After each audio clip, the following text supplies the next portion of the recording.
7:05. My name is Mohit, and I welcome everyone of you to be part of this very interesting discussion.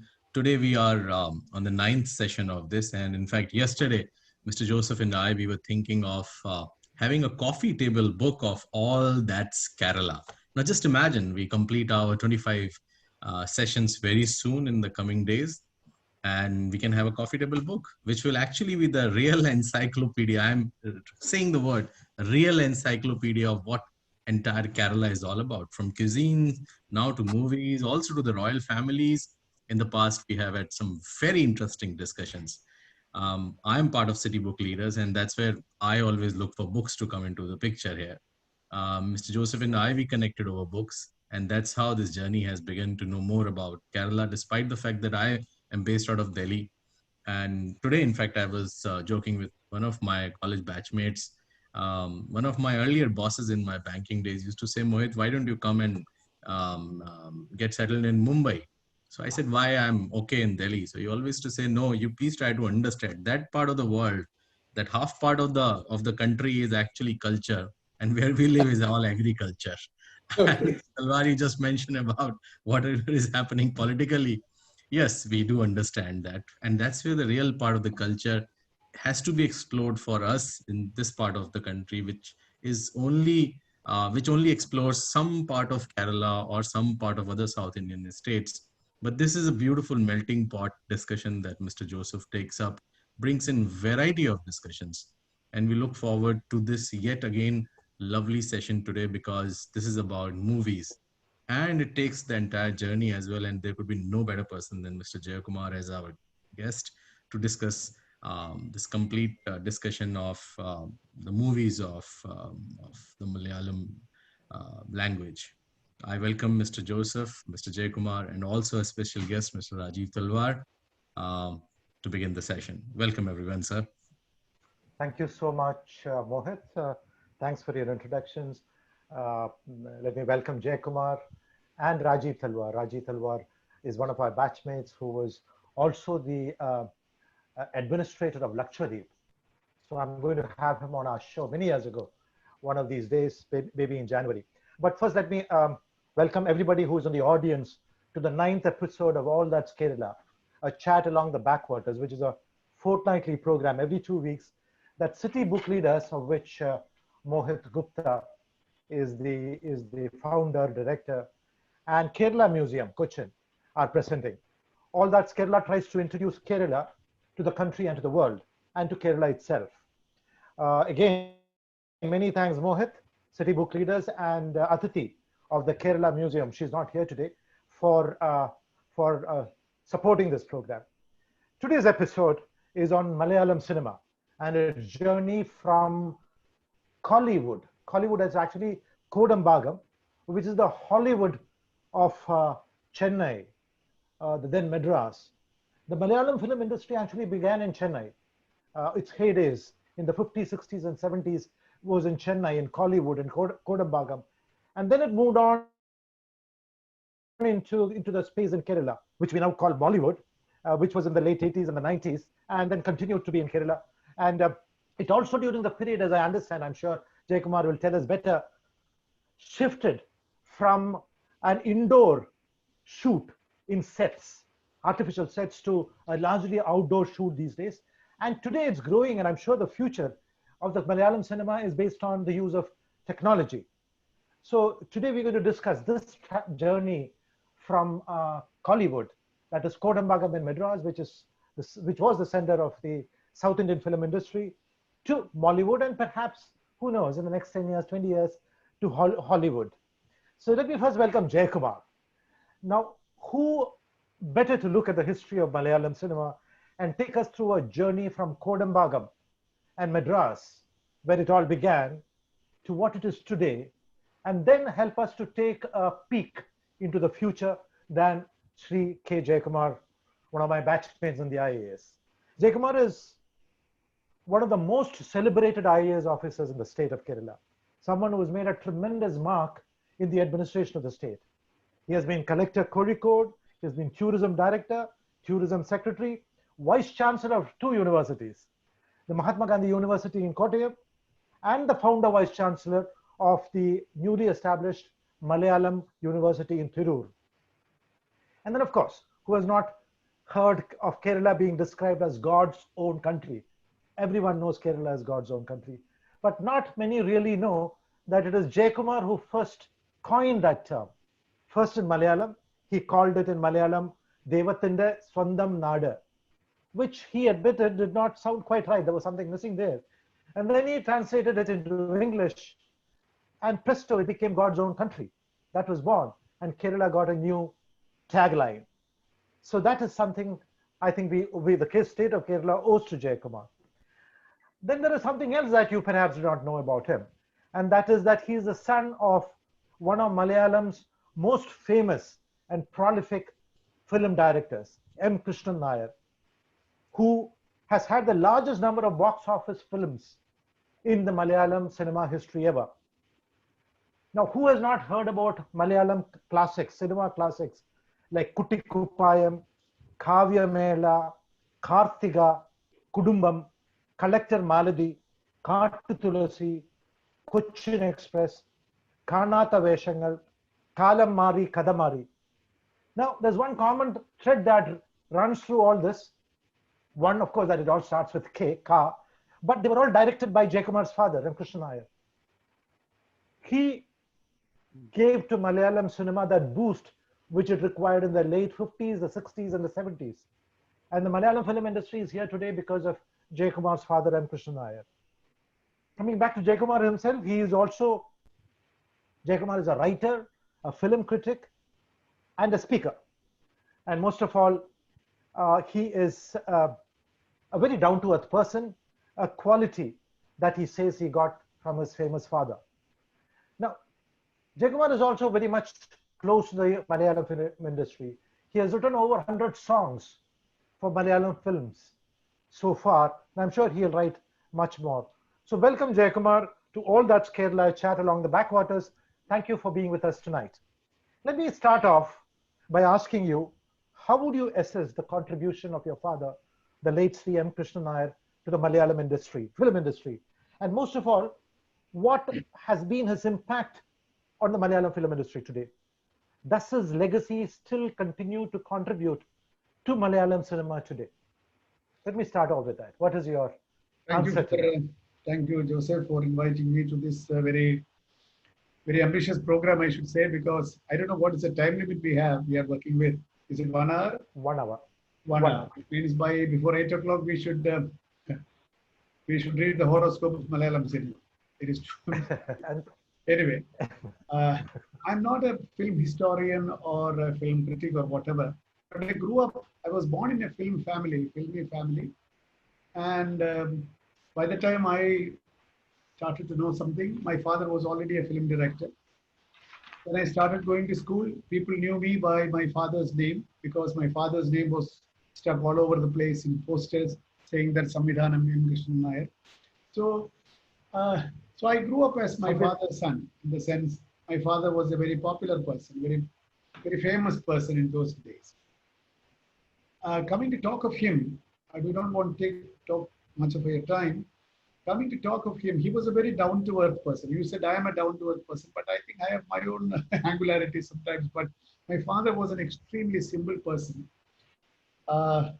He did not complete his graduation because he was in a hurry to join films. In those days, films were in the nestling stage.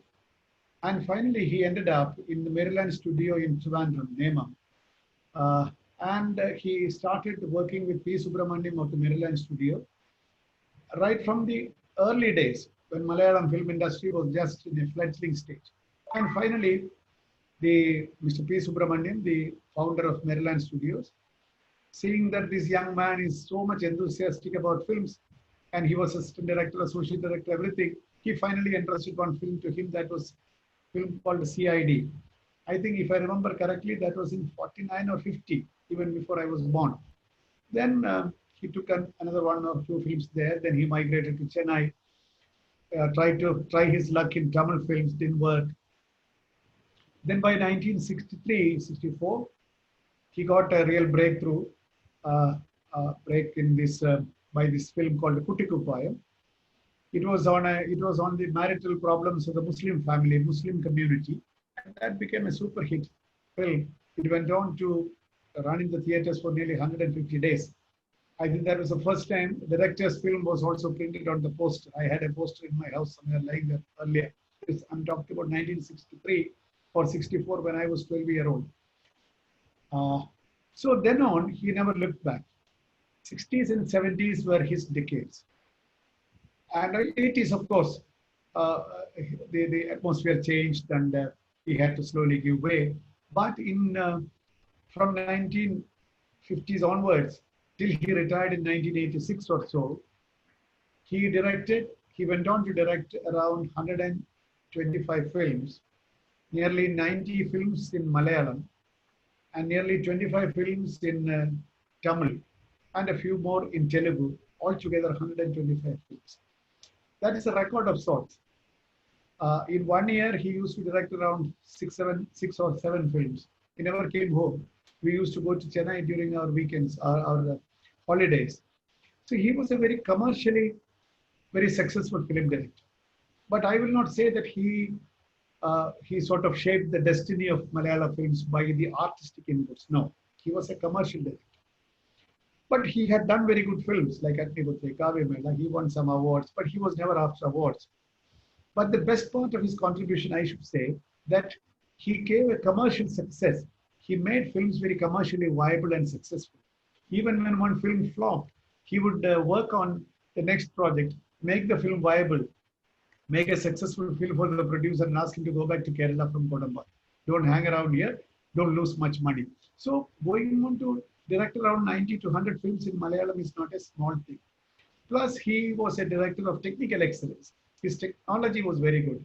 In those days where technology was very sort of fledgling technology, very, very mediocre. When we look back today, technology was just in baby steps. But then he was a good technician and he used to know within his limitation to maximize the technological output of his films. And therefore, he actually directed one film in 25 days using minimum films. In those days, these were not digital technology, it was films. You can expose 100 rolls and lose a lot of money, but he could take a film with 30 rolls of films, economizing production, and very good at technology. And also he knew the knack of narrating a tale, and therefore his films were successful. Therefore, when I sum up his contribution to Malayalam film, basically he gave economic grit to Malayalam films by making them successful. So much so, more producers came to the field and more films were made.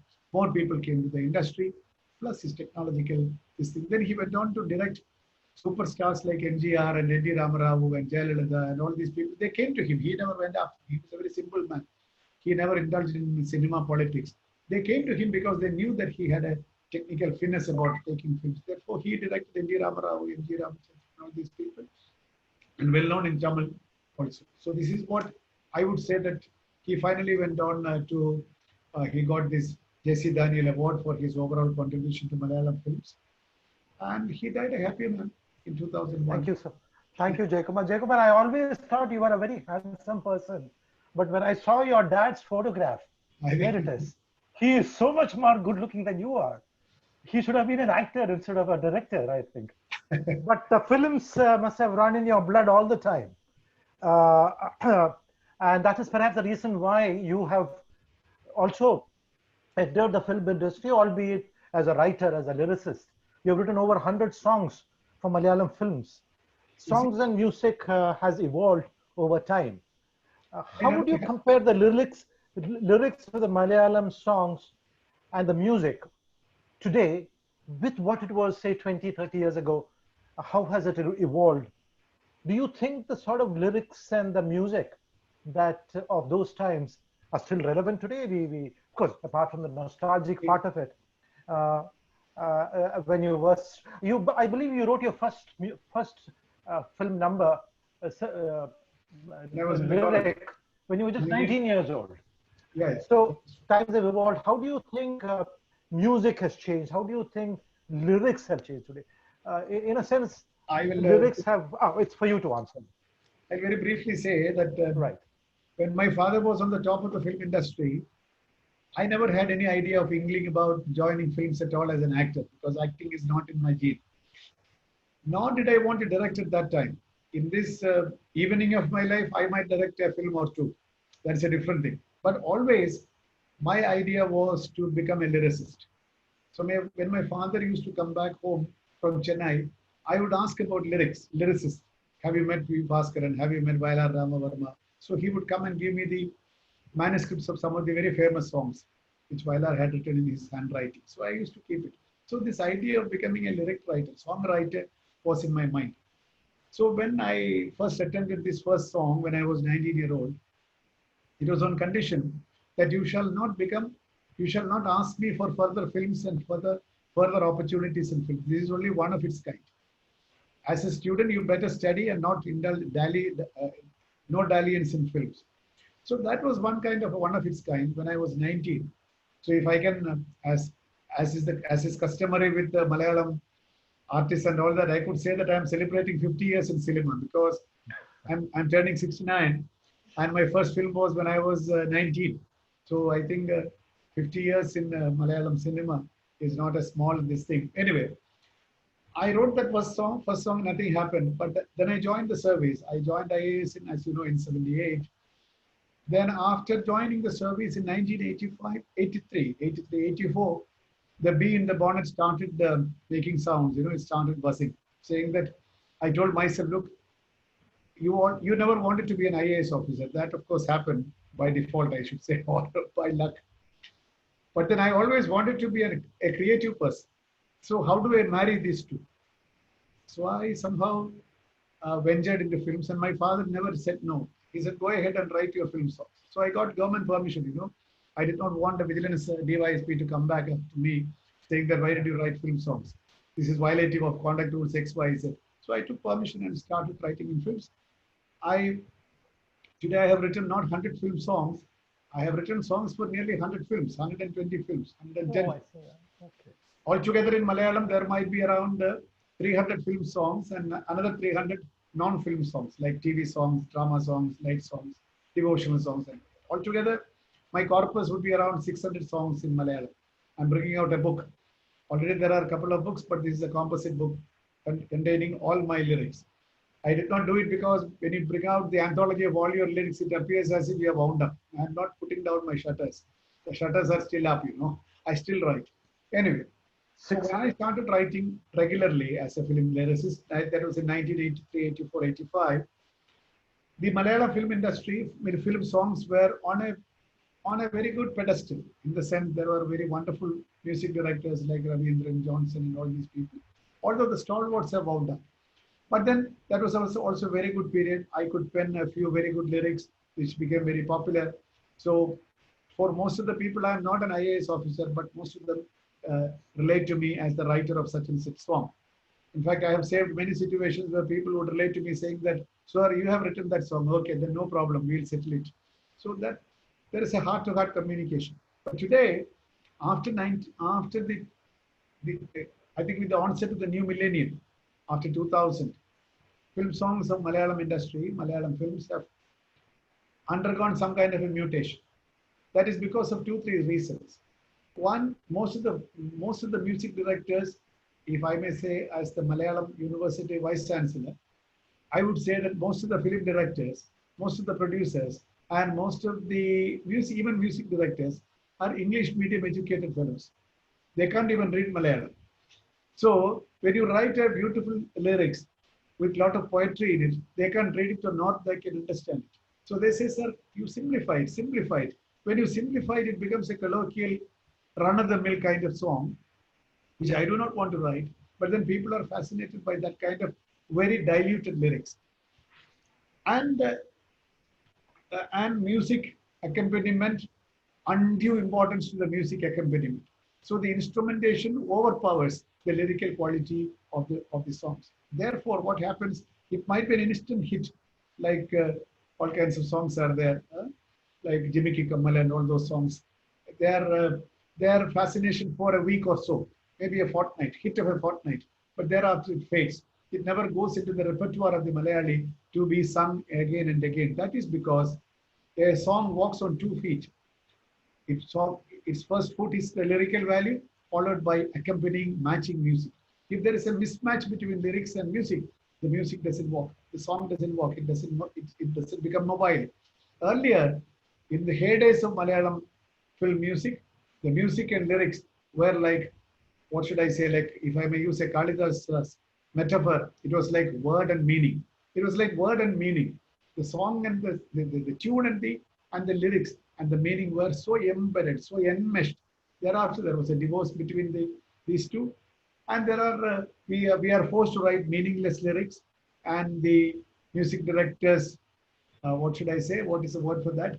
His hegemony is the music director's hegemony that is now directing the course of music. As a result, it is very difficult to recall many of the modern songs. Even if you are asked to sing a song in Malayalam, immediately you go back your 70s or 60s and you recall one of those old numbers. Most of the Malayalis, the new numbers are...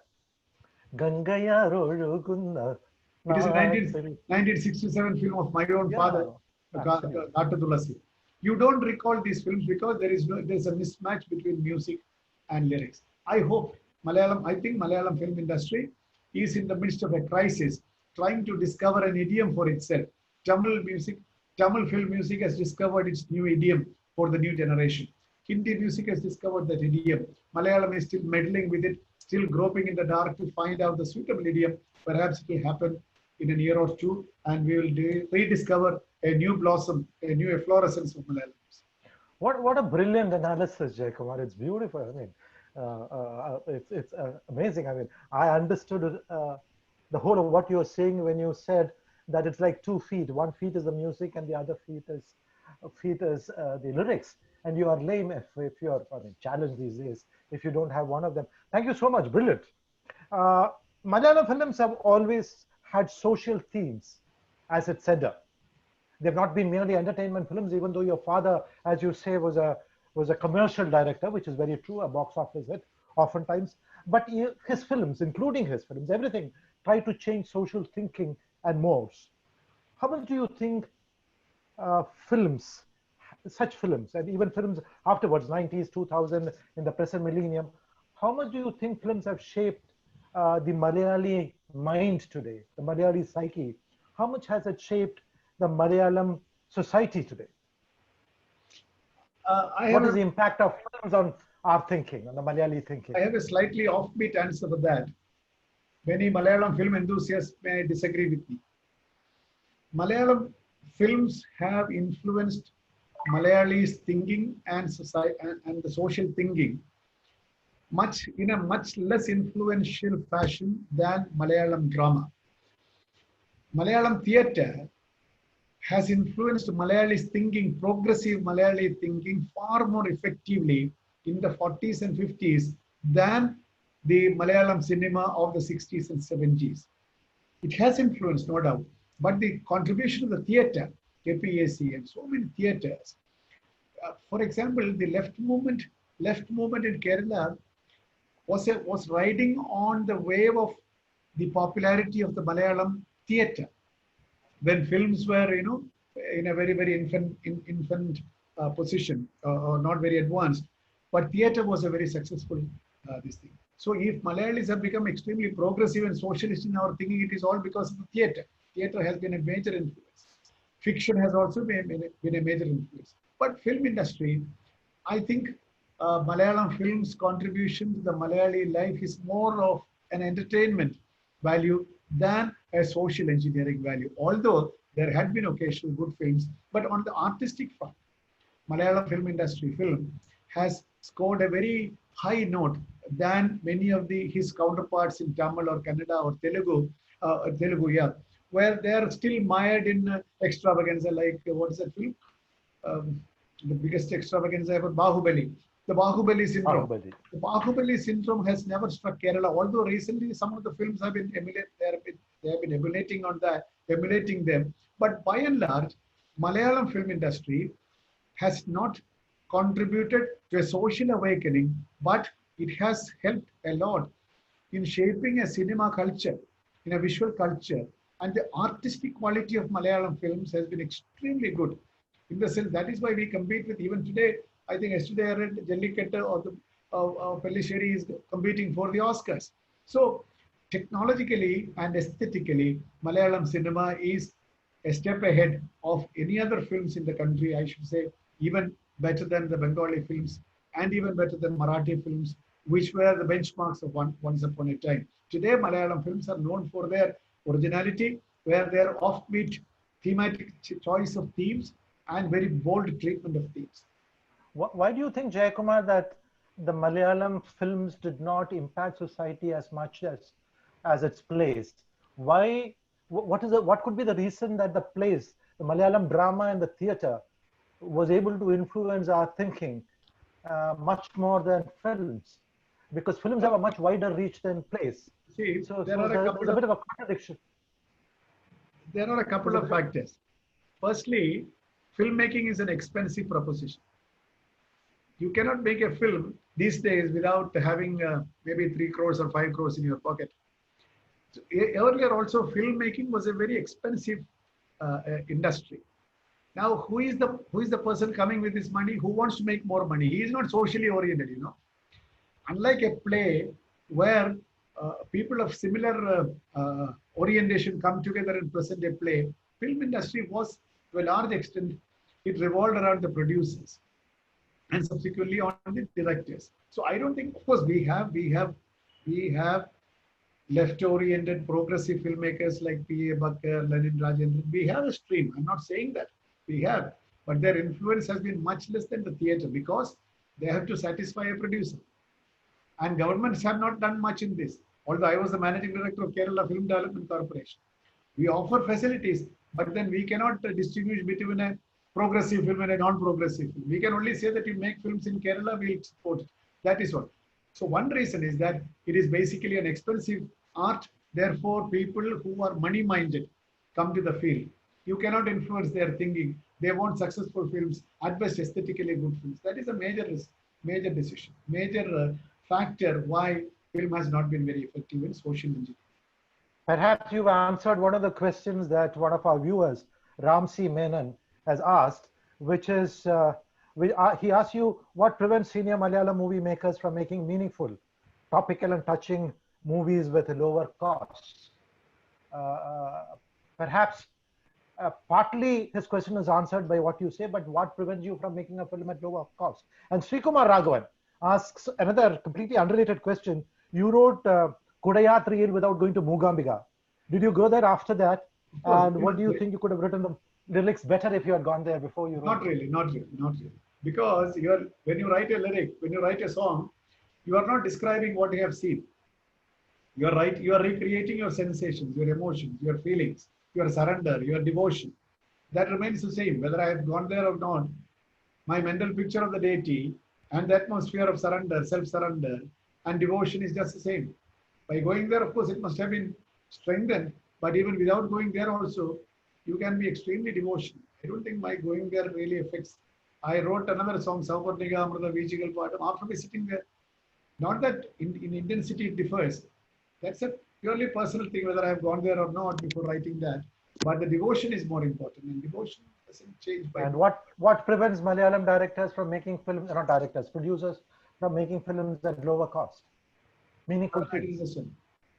What prevents Malayalam directors today and producers today from making films at a lower cost, which are meaningful?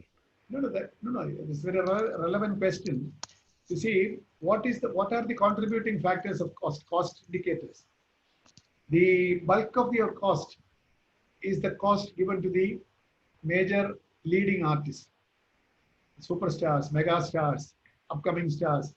It's a star cast that takes away more than 50% of the cost. Plus your shooting expenses. Per day, I don't know, per day you spend around 5 lakhs of rupees for a normal shoot. And per day shoot expense is nearly 5 lakhs. I may be plus or minus 20%, I don't know. But by and large, it is around 5 lakhs per day you burn for 1 day shooting. And if you shoot the film for 40 days, that itself comes to 2 crores of rupees. Plus your remuneration to the artists, to the technicians. So remuneration to the artist is the major component of the film, cost of the film. So as long as Malayalam film industry is tagged on to the superstars, you cannot cut down the cost. But then you have the option. You can go for low budget films with lesser star cast, but good actors.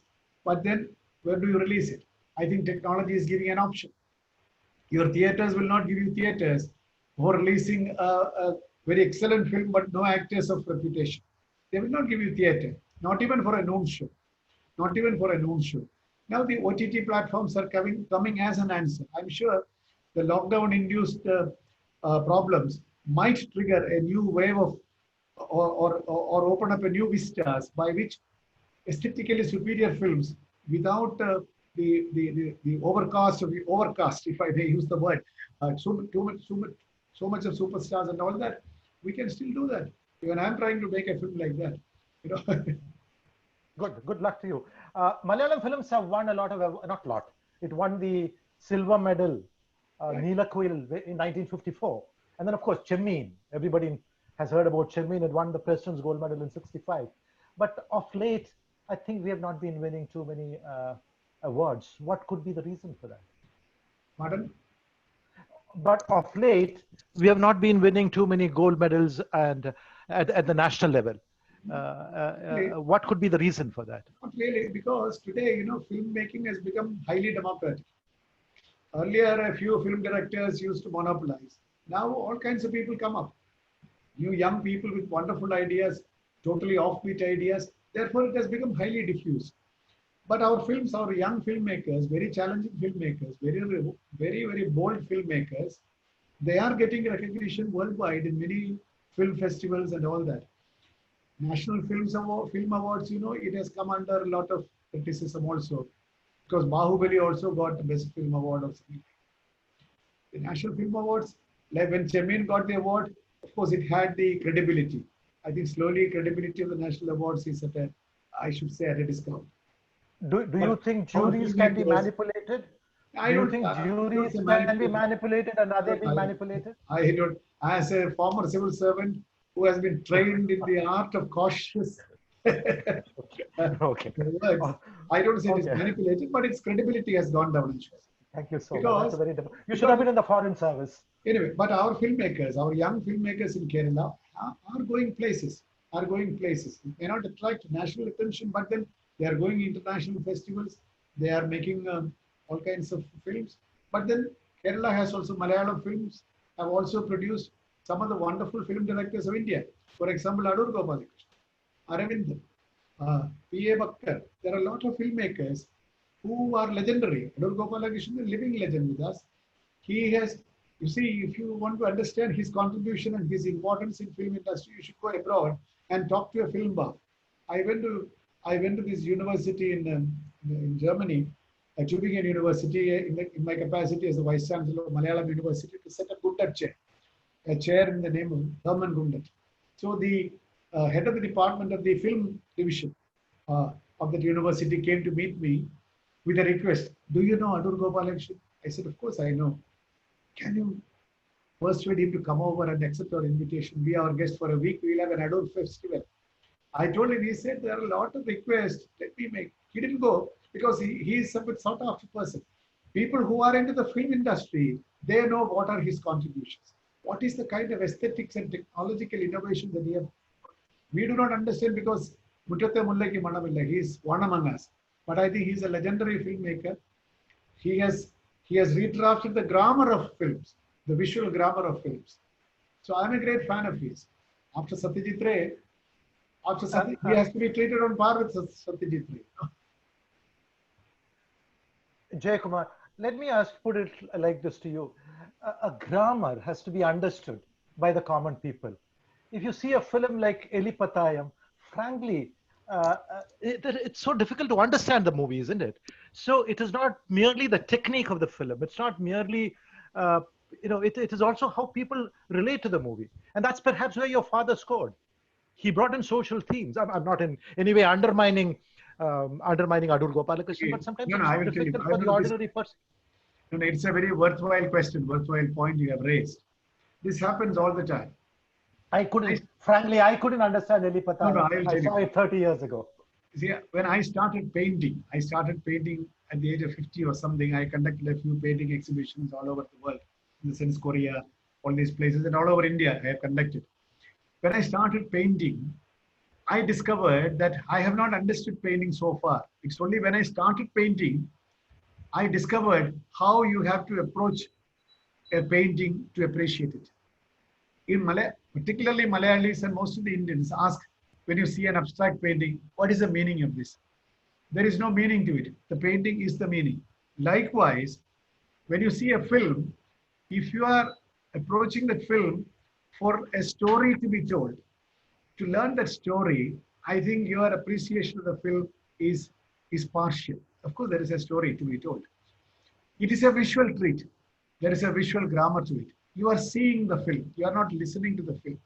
You are not reading it. You are seeing. It's a visual art. So the grammar by which a story or something is narrated, I think you have to visit Elipatayam or Swayamvaram again, not for the story part, but how the director has presented before you in selected visuals a slice of life. For example, Satyajit Ray's Pather Panchali, there is not a great story about it.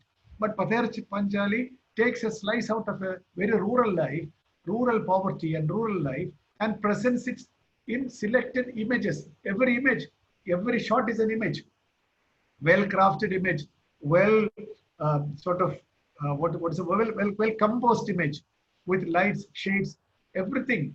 A director applies all his aesthetic erudition into it in creating an image. So when you watch a film, you are seeing hundreds of films moving very fast, but then every frame has a grammar to it. So if you look at it as a visual treat of how, or when you read a short story is not a story. It just exposes you to a slice of life. Likewise, film viewing also has a grammar. You watch good films of the masters, slowly we will understand. I also have gone through this phase. That is why I see this. Yeah, thank you. I'll watch Elipatayam again. Maybe at this age, I'll appreciate it better. Let me ask you a question. You don't have to answer it if you don't want to. If you were to choose between M. Krishnan Nair and Adur Gopalakrishnan, who would you choose? No. If I'm trying to spend my evening to have a nice time, to have some entertainment, I'll definitely go for my father's film. But if I'm a student of film, if I want to understand what is the art of narration, I'll go to Adur. There are two different things. It's like reading a book, you can take a Arthur Conan Doyle and, you can spend your time. But if I'm a serious reader, if I want to read something serious, I'll take a Dostoevsky and read. These are two different mindsets. Thank you so much. I've seen some recent film, not recent really, but I've seen some Malayalam films. I saw it recently. They may not be recent films, which are excellent. I saw some films recently, Malayalam films recently. The films are not recent, but I saw them recently, which are excellent. I mean, Patte Mari was something that sort of struck a chord. Drishyam, of course, it's a murder mystery, but still. And Panchavadi Palam long ago, but it's such a film. And that brings me to the question which one of our batchmates, Love Varma, asks. Love Varma asks, Jayakumar, which recent Malayalam movie would you recommend? I would ask the same question. Love is asked. Difficult question, because films. What is the recent film? I don't watch films much of these films recently, but this one which is going for this Jallikattu is a good film.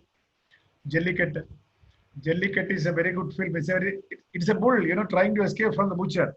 That is a story. A bull trying to escape from the butcher. That is Jallikattu. I think it may not be available on Netflix, but there are then, for example, this film, Uyere. That is about the acid attack on an air hostess. Uyere is a good film. It's available on Netflix. Love Varma, I will recommend it. You watch this film, Uyere. You spoke about, Jayakumar, you spoke about superstars. They're not really superstars in Kerala today. They are mega stars. They have a huge following. Yes. And they have these fan clubs. I'm not mentioning names, but obviously every Malayali will know. While Prem Nasir and Satyam in those days were extremely good artists, they didn't come to be known as megastars. They didn't have this fan clubs. Do you think that this concept of fan clubs and megastars has impacted the film industry for good and for bad? ഞാനൊരു വെബിനാറിലിരിക്കുന്നു. എൻ്റെ webinar. Sorry, it was my son.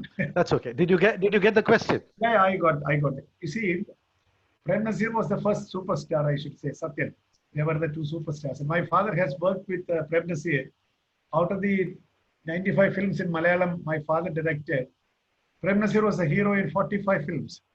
They were like so thick. They were so thick friends. It was Prem Nazir who ensured that my father doesn't desert the film industry out of distress. He said, have resilience, one day we will make it. And both of them made it. You see, they were very humane persons. I'm not saying that the present superstars are not humane, but the times have changed. And what is the cost of making a film today? 10 crores, 15 crores, 20 crores. And superstars take a lot of money and they have the fan following and all that. Therefore, the entire dynamics has changed. Prem Nazir's days have gone. Simple days. In fact, there is a photo of my father and Prem Nazir sleeping on a parapet wall on the roadside. I think it is making its rounds on WhatsApp also. People have taken it. So these days you can't imagine. Exactly. Yeah. That's a what. Both of them, his father and Prem Nazir, the superstar, are sleeping on a roadside curb. Imagine that. While they were preparing for the next shot, I suppose.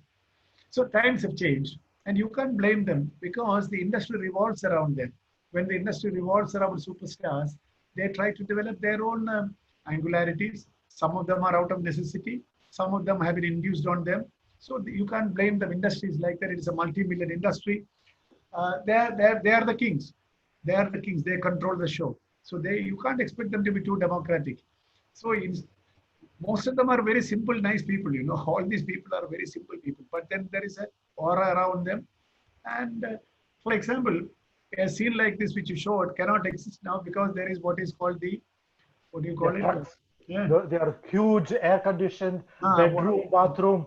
Exactly. So once that has come into being, after taking a shot, they go back to the caravan. That's called the caravan. They go back to the air-conditioned caravan. So when the shot is ready, the director's man will go and say, "Sir, shot is ready." So he comes and what is it? You smile at the heroine. So he comes, screens and goes back. So life is like that. Life is like that. You can't blame. Yeah, but that is also leading Jayakumar to cliques in the film industry. We criticize trade unions, industry trade unions, but the film industry has become unionized at the very highest level. You have a body like Amma, which is a body which which is for the rich. I won't even say protect, which is for the rich and famous. How do you see the role of a body like Amma? Do you think it's preventing new actors from coming into? See, you cannot judge Amma, FIFCA, and all those associations by what we read in the newspapers. Newspapers, try to picturize as if their decision is wrong and all that. I'm not trying to defend or offend them. We should understand that the Association of Film Technicians or Film Artists, they are basically technicians or artists. They are not trade unionists. They are not leaders. Of course, they are leaders in their own way. They have come together to protect the interest of their members from being exploited. There is a lot of exploitation in films also. So basically, these associations have come into being to protect the well-being and interest of the members, mostly vulnerable members, low-paid members. So these associations' basic task is to protect the interest of these members. When they are asked to sit in judgment on socially volatile issues, they might take some decisions. It is better for us not to comment on them. It is their internal politics. It is their internal decision. We should only judge these associations by what they have done to their members. On ethical issues, what they have taken, the stand taken on such and such issues, I don't want to comment because they are all controversial. But then what happens when the exploited, as you said, becomes the exploiters? The case of Thilagan, case of the actress who had to undergo a contract rape. You see, you and I may have very different takes on these things. Like, if only they have done like this, if only they have decided like this. But I do not want to make a comment on an open platform because the sensitivities are very high. I don't know why I say this. I have a very clear take on this, but the sensitivities among these members are very high. In fact, Fair one enough. gentleman walked out of a meeting when we were trying to give an award to the Women in Cinema Collective. I was on the jury of a TV award committee. You know, I was the chairman of a jury where one association has to be given an award. So this was one of the nominations. I said, Women Collective in Cinema should be. So one of the members immediately walked out, saying that if they are going to be awarded, I don't want to sit on the jury. I said, please go ahead. He went away. Of course, Fair we enough. gave I the get your award point. to. So this Yeah, is the kind of sensitivity. Absolutely, I agree to that. I just remind our viewers that the next episode of All That's Kerala will be a fortnight from now on the 12th of December, on next two Saturdays from now. 12th of December is a Saturday. We'll have as our guest Sri Riaz Komu, artist and sculptor, and one of the two founders of the Cochin Biennale. He is, of course, for those who know him and those who don't, he's a social thinker who has tried to bring arts and society and thinking together. I'll be talking with him on art as neighborhood. It's a complex subject, but Riaz will simplify it for us, dividing the subject into various sections. Moving on into the Malayalam industry, back to Jayakumar. You see, you spoke about megastars and the huge fees. Again, you may not like to answer this, but I will ask the question. A huge fees which is being demanded by our film actors from our is the film industry, not only in Kerala but across India, is not being fueled by black money, by unaccounted money? How does that, in a sense, on the one hand, social themes project a good picture and try to change society, but on the other hand, made by bad the money. internals. Yes. So if you don't want to respond to that, fair enough. I won't. As long as black money, but if you would like to. As long as black money is in circulation in society, it will seep into real estate, it will seep into politics, it will seep into films. The answer is to eradicate black money from society. You cannot claim these things. You know? The only thing is, what I can do is I always accept a check when they give me some remuneration. Or you can't accept black money. That is all we can do. But there is a lot of, I'm sure there might be, but there is no answer. Like, if I say that, okay, cinema should be free of black money, there will not be any cinema. As long as black money is in society, it will seep into politics, into real estate, into everything, into films, isn't it? So is Malayalam cinema imitating Malayali life, or is Malayali life imitating Malayalam cinema? Where does it begin? I didn't get the question. Could you hear that? I didn't so get it. is Malayalam cinema imitating our life, Malayali life? I think we are imitating Malayalam. Or is the... I have to take out that. I think Malayali is imitating Malayalam films. Oh, well, that's true. Because I saw a film the other day called Action Hero Baiju. It's a film about a macho young sub-inspector who beats up suspects, bends and breaks the law, does not care two hoots for the due process, locks up people on suspicion, and third degree is right down the thing. And he's a young guy, and everybody in the theater is clapping when he's doing all this. The hero, action hero Baiju, is investigator, he is prosecutor, he is judge and jury. So, I mean, are our young not going to imitate somebody like this? Forget our young. Aren't our young sub-inspectors? Are they not going to imitate a hero like him because it's so much in the public mind? I think, Malayali is a very sensible guy. He imitates the film. He imitates film or art for that matter, if it suits him and his entertainment quotient. Mostly, I think mostly the Malayalam films have contributed to our sense of humor. That's true. Very true. Our humor has been totally guided, and vice versa also. Malayali humor is also very wry humor. It's a killing humor. And humor, of course, there is a kind of give and take between film and our life. But when it comes to other social issues, for example, patriarchy, male chauvinism, many of the characters in the earlier films could be judged very harshly by feminist standards or like equity, standards of equity, gender equity. Malayalam films have always violated the norms of gender equity as we understand today. because patriarchal formula have been a winning formula. The macho man, Mohanlal, the macho man, you know, the protector of woman, and woman always serving a subservient Kudumbini, the light of the house. This kind of His life. archetypes have been Right. molding our films for quite some time. And therefore, commercial cinema has not influenced us in a very positive fashion, I should say, not in changing our social mores and social norms. Rather, it has reiterated most of the existing stereotypes.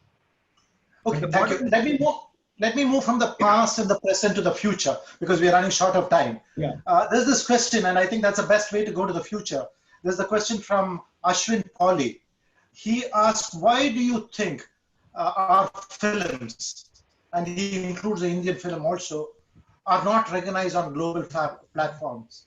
Why, like the Oscars, when do you think a Malayalam film will win an Oscar? I think we will hit the Oscars when our young people are given the liberty and encouragement to think so freely and out of the box.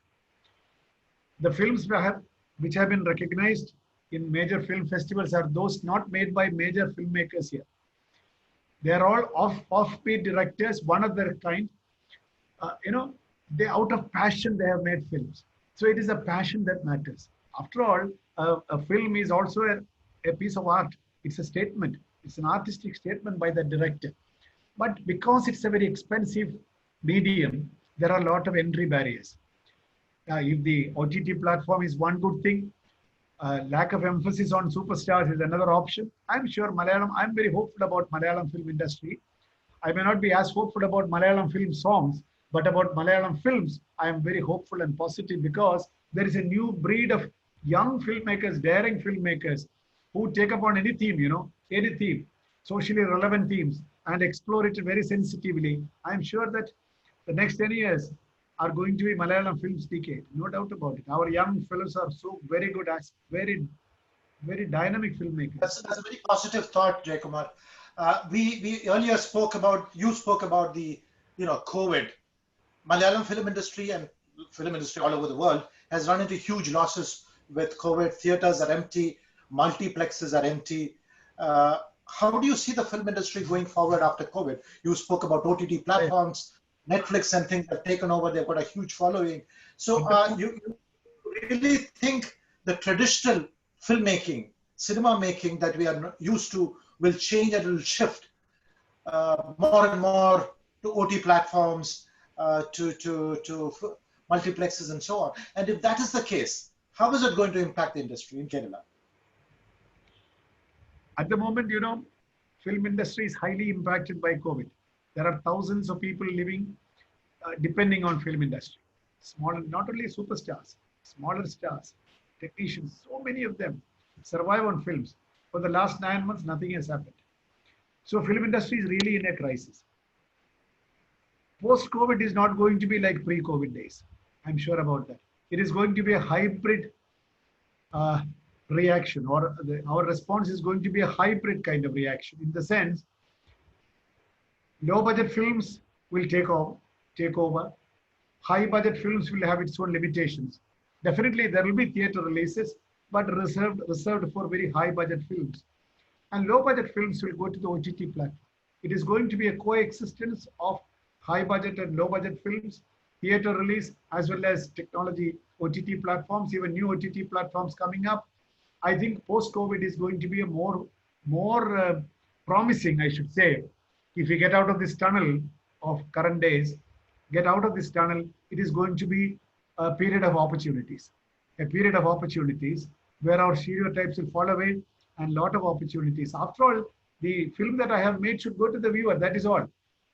I think this platform, technology is giving us wonderful opportunities, and I am very hopeful that more and more filmmakers, daring filmmakers, will come up and take our Malayalam films forward.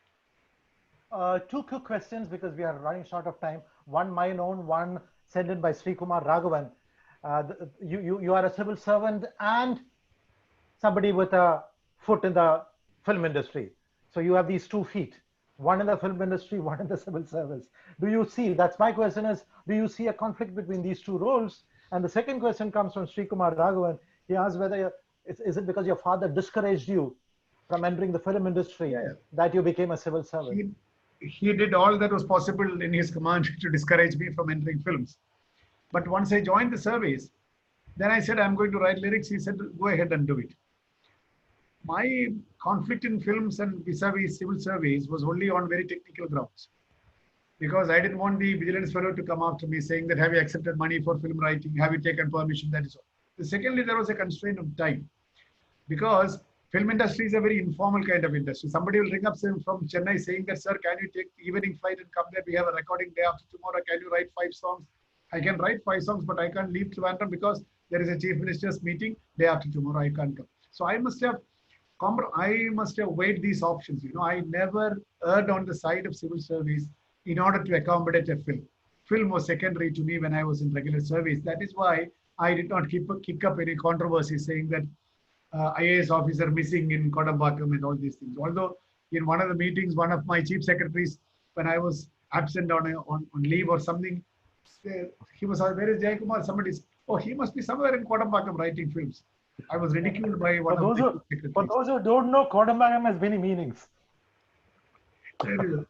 So, okay, go ahead. So this was the only practical conflicts. On my aesthetic side, on creative side, I never had any conflicts because I always lived 2 lives. The life of the civil servant and the life of the artist. Even right from the beginning in my service, my nights were my artist nights and days were that of the civil servant. There was no conflict. Of course, when you write articles and all those things, you have to be conscious about the conduct rules, which I always was. Now I am a free man. And in spite of that, you wrote 600 film songs. That's stupendous for me, Amina. Amazing. You said you will continue your presence in the film industry now that you are no longer a civil servant, that you have retired. So will you continue your presence in the film industry? You said through direction. Yes, I am already working on a few scripts as a script writer. I'm taking a couple of documentaries. I might also direct a film. I'm working on it because film is in my. I directed a children's film, you know, in 2000. In 2000, directed a children's film. 2 hours, 1 hour 50 minutes film. Now I might direct a couple of feature films also, aesthetically good films, which that's what I claim. I'll be there because it is in my genes.